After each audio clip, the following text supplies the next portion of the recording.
What's up, Artistry Hub? This is Zeus, and I'm here with Droo from Droo's Peace Crush. He's going to talk to us about some of his music and the music festival that we actually saw him at, and ask him some questions about their style and the group members. Droo, how's it going, man? Man, hot, but besides that, pretty good. Tell us a little bit about you guys' name, Droo's Peace Crush. Yeah, it's terrible, I know. No, it's unique. It is unique, but it doesn't really roll off the tongue. Every time I say it, people are always like, what? I have to say it like 2 or 3 times, like Droo's Peace. That's about it. I just wanted a name that was difficult. No. So Droo is my name, D-R-O-O. That's where that comes from. It's my Peace Crush. This whole band has been my baby. All the members are amazing and great people, but it's just my baby. So the Peace Crush actually was kind of funny because this former member that quit last year, when he just was kind of joining the band, I was just doing my solo thing and had musicians that played with me. It was just Droo, D-R-O-O, and I just, like, it wasn't like the Droo band or anything. It was just Droo, and then sometimes I played with my band, and sometimes I was playing solo. Okay. Most of the time solo. That's where it all kind of started from, but to say I like is an understatement. I love and worship like the fruitiest sodas and drinks that are available. I don't know. I've always got my like fruity Gatorade stuff here. What's your favorite soda, if that's the case? So, favorite soda, that's tough. Okay, it doesn't exist here. But it's in the West Coast, you can get it. It's called Cactus Cooler. Okay. It's orange pineapple soda. Ooh. It's pretty nice. But anyways, I always keep my place stocked with, different assorted fruity sodas, and Crush is some of my top stuff that I get. Grape Crush and Peach Crush is delicious. Yeah. I have both of those in my fridge right now. I would have brought but I was drinking a Peach Crush. My buddy was in the car with me riding to play a show, and he said Peace Crush was like from Peach Crush. I don't know. He's like, that should be the band name or whatever. And then we played around with I was like, I kind of like that actually, because it's like crushing the peace with, not the peace, but like with sound, sonic frequencies. And then it could be like, I've got a crush on peace. It's just peace and love. Kind of meant a lot of those things. And I liked it, but I still wanted my name to be on it because I'm super egotistical. So. Now, you were telling me before we got on camera that a lot of people don't really understand the meaning behind you guys' music, the style. Could you kind of explain that? Like just what you were trying to tell me that people didn't understand. Yeah, so that's just what I tell myself to make myself feel better that people don't like it. No, it's it's different. It's unique. It's its own thing. We don't try to sound like anything. When I write a song, I don't try to write any kind of song. I just write a song, or I have a co-writer that I work with here and there that we just write. And I have I like to write upbeat, poppier music, and that's about all that I care about. But that doesn't even mean I won't write a more mellow song. So we're not trying to fit into any box, As a matter of fact, I would much rather, in the end, if anybody knows us, they knew that we did something nobody else did. Yeah. So that's, I think, why a lot of people don't get it. Musicians tend to like it because there's a lot of musical elements to it. Yeah. But a lot of just average listeners, I think it kind of musically isn't. They want it to be country, or they want it to be folk, or they want it to be rock, or they want it to be hip hop. A strict genre. Yeah, but to incorporate every influence, and I love all different kinds of music. I listen to all different kinds of music, except country. I don't listen to much country, but there's some that's okay, really. Hey, at least he's not that one guy that's like, oh, I like every kind of music, just a little bit of this or that. You got to be honest sometimes and just say, I don't generally listen to that. My band, we have 7 members in the band, and it's a lot going on. Yeah. And each one of them, is pretty much different ethnicities.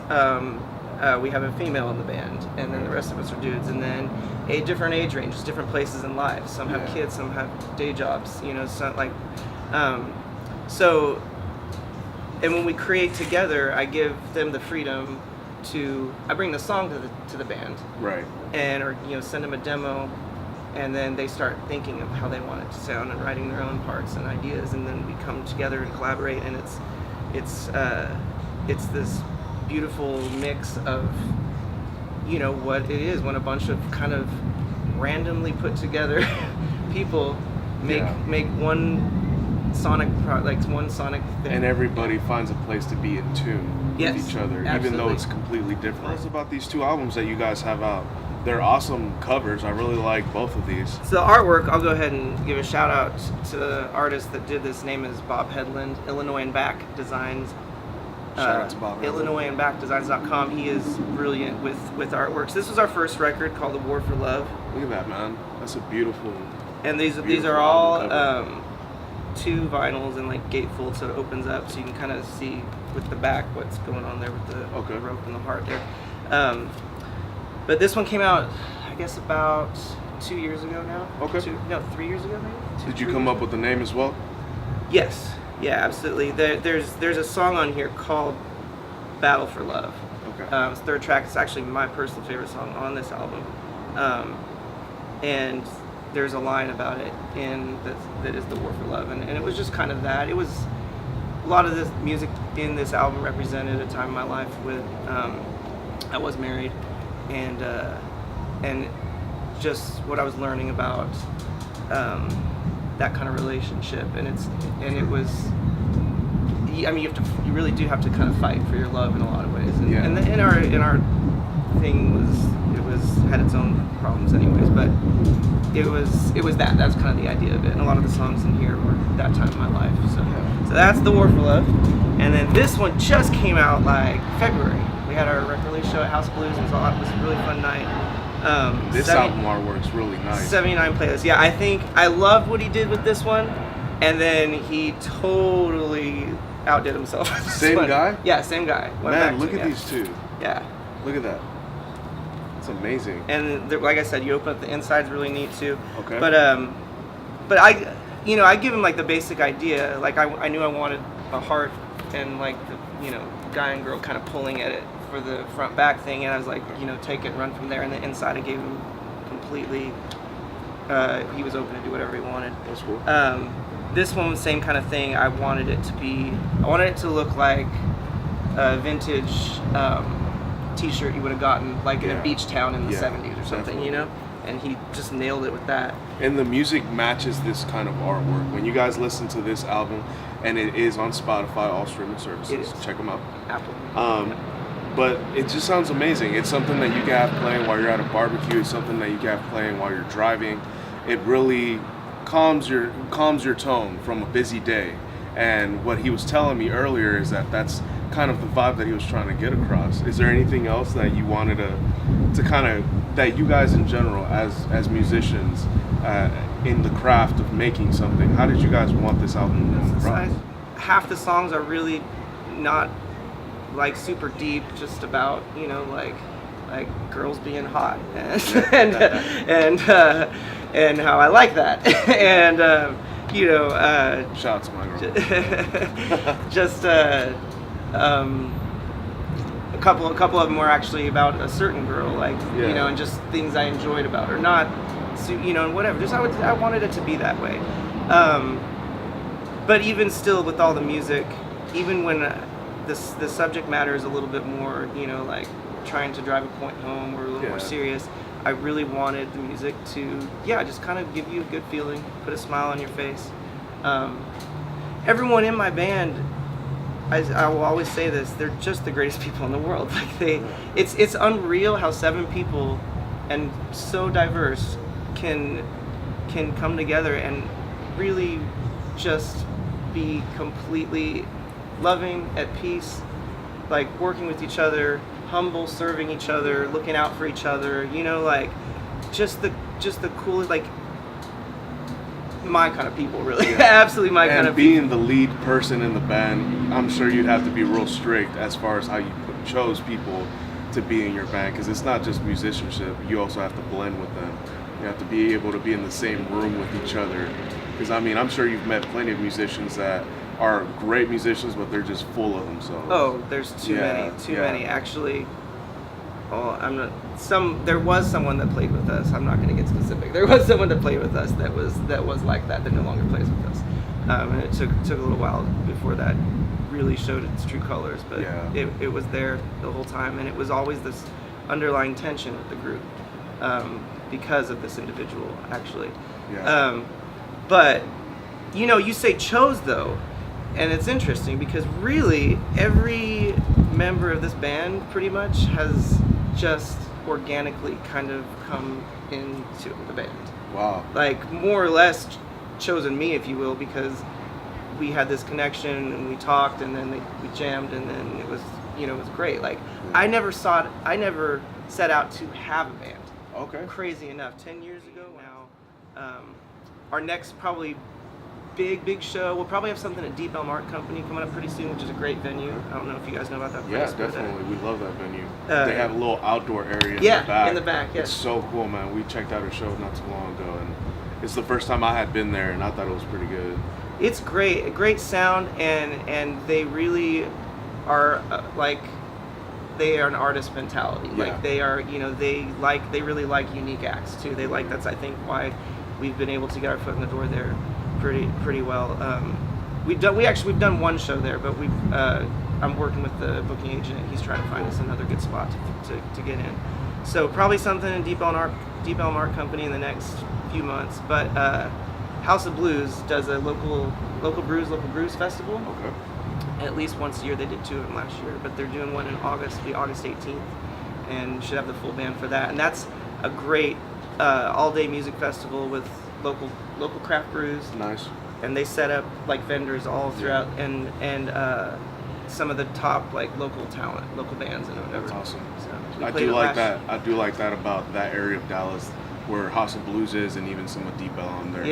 They're very welcoming of like local breweries, local artists and stuff. Some of these shows that we've checked out, we've seen some of the most amazing artwork done with fire or gunpowder and stuff like that, glass even. And you never think that stuff would be made like that, but man, Dallas is a sleeper city. Like as far as economics and stuff goes, I know that it's on the map, but with music, art and stuff, it's a sleeper city. Prime example, if you guys have not checked out his music or their music, Droo's Peace Crush, please check them out. Check them out on Apple Music, on Spotify. They have a website as well. Check them out. They're on Instagram. You guys on Facebook? Yeah. Check them out anywhere and everywhere that you guys can. They have great music. Thanks a lot for being with us today, Droo. Oh, one more thing. Can I? Yeah, of course. We can come back and, just because this actually, I guess this is the official announcement. The official announcement. Because after I fund these projects myself. Okay. And that just means I work double, triple, extra. Like I told you, I had a show this morning. I've got another one tonight. Over the last 4 years putting these albums together, I've done days where I've had 4 shows in one day, because they cost a fortune, because I will spare no expense. I want it to sound as good as anything else you'd hear on the radio. So I wasn't sure I was gonna do another album. This one I liked it, but I had a few issues with it in the end. There was just a couple things I wish I could have done, changed, done better. This one, start to finish, is flawless for what I wanted.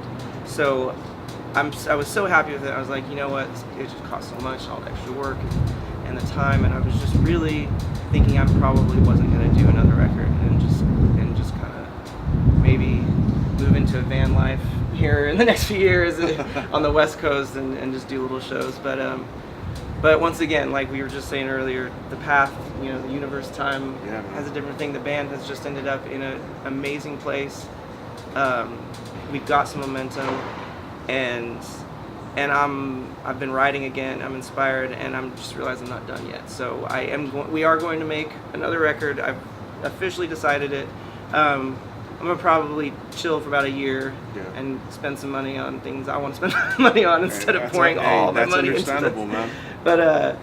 But yeah, like probably middle of next year, the band will be gearing up to make another record, and we'll probably have that out within a year after that. One more exciting thing will be we'll have a Christmas song on ABC, the local ABC channel's Christmas special this holiday season. Yeah, we're going to be doing my personal favorite Christmas song. The band's worked up a pretty cool arrangement of it. But yeah, check that out. Now, if you're in the DFW area, that's Channel 8. Be sure to check that out. Yes. Anything else, man? I think that's it. I've talked your face. All right, let me ask you one thing. Quote of the day, something that you live by. Tell us. Never take anything too seriously. Never take anything too seriously. It's life and life, and I know that's hard to really always live by, especially when there's dark times or intense things going on in people's lives. But it's still like you got to kind of see the humor in it, the lightheartedness in it, and value the moments, I think. So, agreed. Yeah. Well, thank you for having some time for us today. This was awesome. Appreciate thank you Droo. for doing this. Thank you, guys. Artistry Hub, thank you guys for being here with us today during this interview. Be sure to check out their music. It's some great stuff. Finally had my cake. I should have known I couldn't eat it too. I've got the sweetness of a heart that's beating just for me. But wouldn't you know that it's beating